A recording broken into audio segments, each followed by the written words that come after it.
Bismillahirrahmanirrahim. Assalamualaikum warahmatullahi wabarakatuh.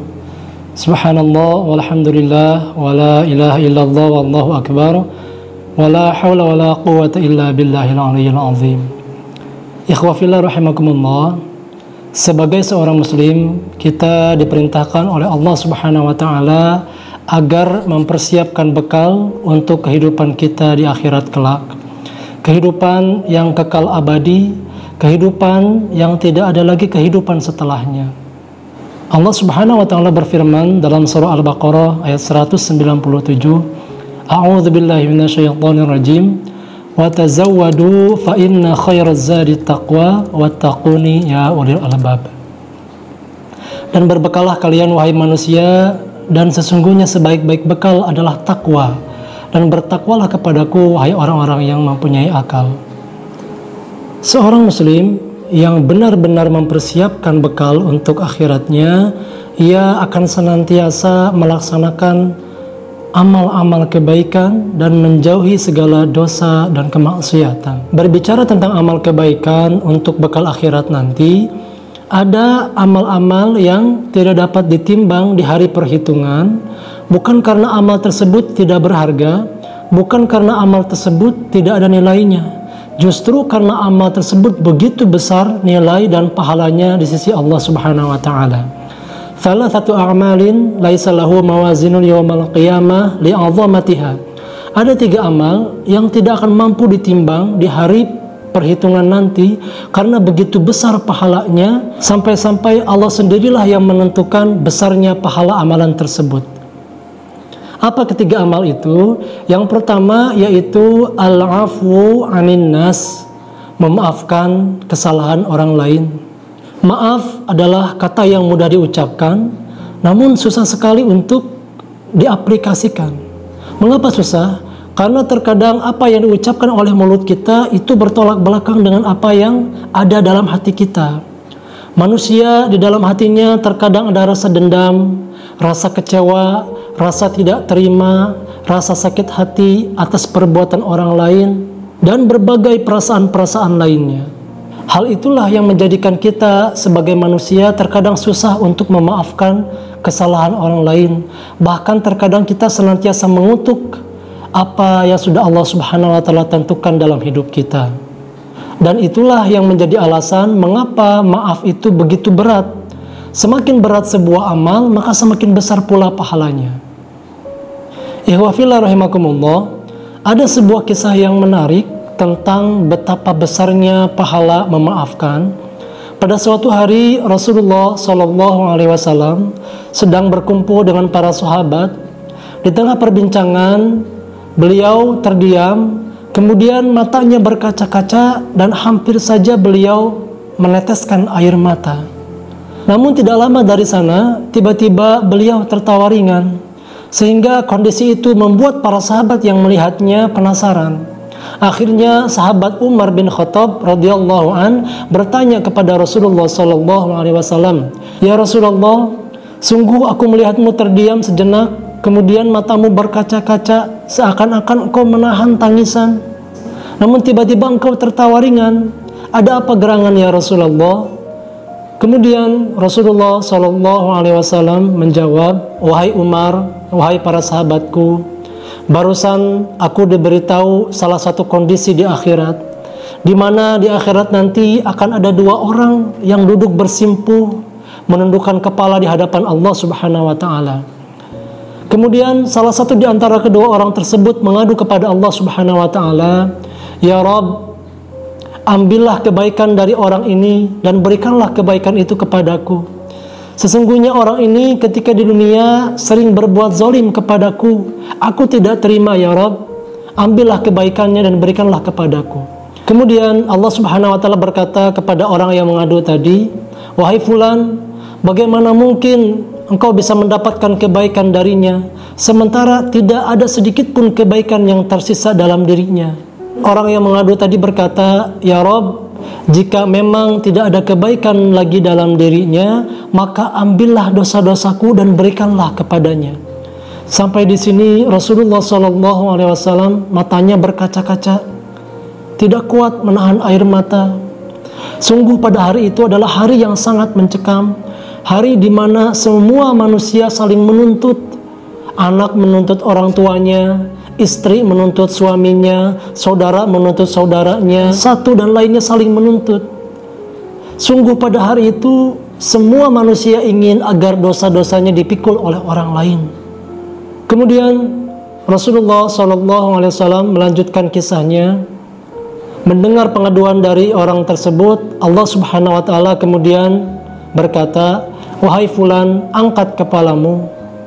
Ketika orang yang mengadu tersebut mengangkat kepalanya, nampak di depannya ada sebuah istana yang begitu megah, istana yang terbuat dari emas dan perak, istana yang di dalamnya terdapat bangunan-bangunan yang bertahtakan berlian dan permata. Kemudian dengan takjub, orang yang mengadu tersebut bertanya kepada Allah Subhanahu wa Ta'ala, "Ya Rabb, untuk siapakah istana ini?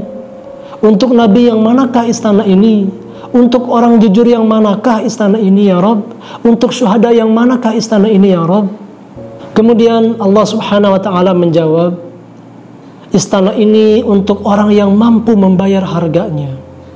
Masih penasaran, orang yang mengadu tadi bertanya kembali, "Ya Rabb, siapa orang yang mampu membayar harga untuk istana ini, ya Rabb?" Kemudian Allah Subhanahu wa Ta'ala menjawab, "Engkau pun mampu membayar harganya." Masih terheran-heran, si fulan bertanya kembali kepada Allah Subhanahu wa Ta'ala, "Ya Rabb, dengan cara apa aku membayar harga untuk istana ini? Bagaimana caranya aku agar mendapatkan istana ini? Bagaimana caranya agar istana ini bisa aku dapatkan, ya Rabb?"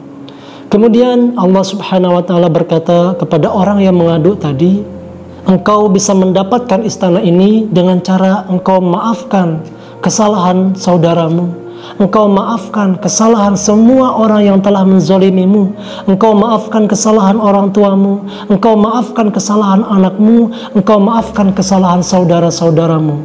Jika engkau memaafkan kesalahan yang telah orang lain perbuat terhadapmu, jika engkau memaafkan setiap orang yang zalim terhadapmu, maka engkau berhak mendapatkan istana ini." Masya Allah. Kemudian orang yang mengadu tadi memaafkan segala kesalahan-kesalahan yang telah diperbuat oleh orang lain terhadapnya. Ia lebih memilih ridha Allah dan pahala yang begitu besarnya dari Allah Subhanahu wa Ta'ala. Dari kisah pendek tersebut sudah jelas bahwasannya memaafkan adalah sebuah amalan yang mengundang pahala yang luar biasa dari Allah Subhanahu wa Ta'ala. Hanya saja tidak semua dari kita mampu untuk berlapang dada, berbesar hati, memaafkan kesalahan-kesalahan orang lain. Padahal Allah Subhanahu wa Ta'ala berfirman dalam surah Asy-Syura ayat 40, "A'udzu billahi minasyaitonir rajim, wa jazaa'u sayyi'atin sayyi'atun mithluha, faman 'afa wa aslaha fa ajruhu 'ala Allah." Dan balasan dari kejahatan adalah kejahatan yang serupa.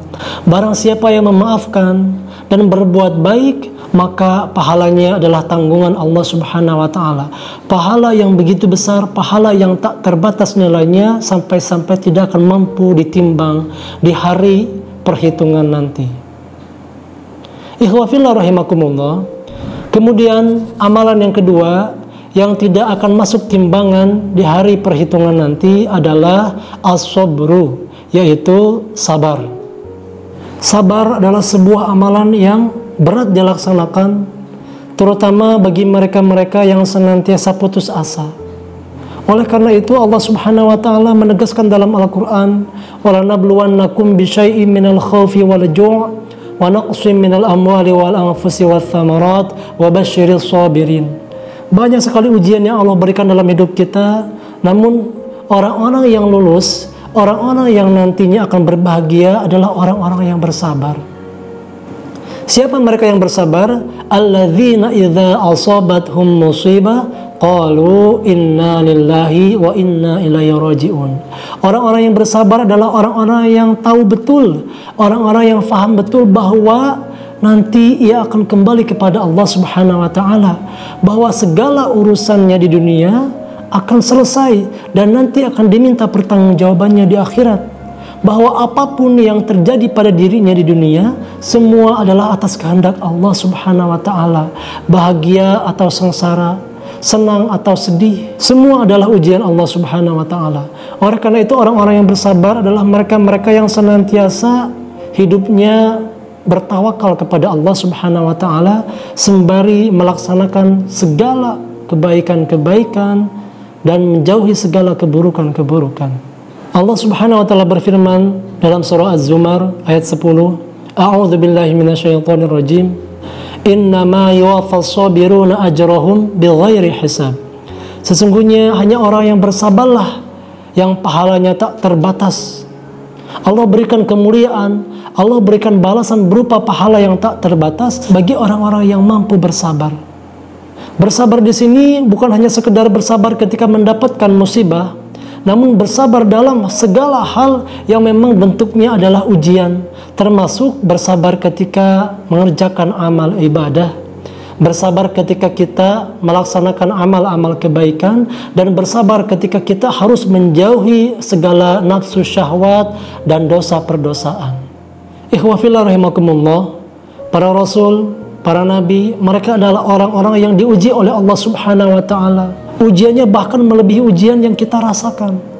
Ada nabi yang sampai diusir dari kampung halamannya, ada nabi yang sering dianiaya, bahkan ada nabi yang dibunuh oleh kaumnya.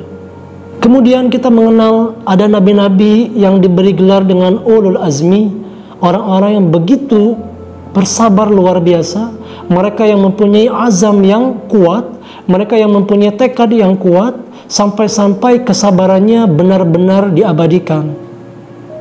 Kita mengenal ada Nabi Muhammad, Nabi Isa, Nabi Musa, Nabi Ibrahim, dan Nabi Nuh. Mereka adalah para nabi dan rasul yang Allah berikan ujian yang begitu dahsyat, namun mereka adalah orang-orang yang mampu bersabar. Ikhwafillah rahimakumullah. Amal yang ketiga yang tidak akan masuk timbangan amal di hari perhitungan nanti adalah as-shaum, yaitu berpuasa.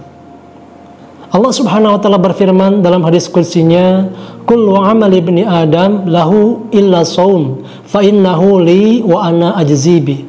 Setiap amal anak Adam itu bagi mereka kecuali puasa. Mengapa demikian? Fa innahu li, karena puasa itu untukku, wa ana ajzi bi, dan aku sendirilah yang akan membalas amal puasa tersebut. Ikhwafillah rahimakumullah, puasa adalah amal rahasia. Amal yang hanya Allah Subhanahu wa taala dan orang yang melaksanakannya lah yang mengetahui. Kita tidak akan mengetahui seseorang berpuasa kecuali kita melihat langsung ia ketika makan ataupun minum. Dan kita tidak akan tahu kualitas orang yang berpuasa karena memang hanya Allah yang tahu. Ada orang yang ketika berpuasa hanya sekedar menahan nafsu perut dan nafsu kemaluan saja, namun mulutnya masih berbuat dosa, telinganya masih berbuat dosa.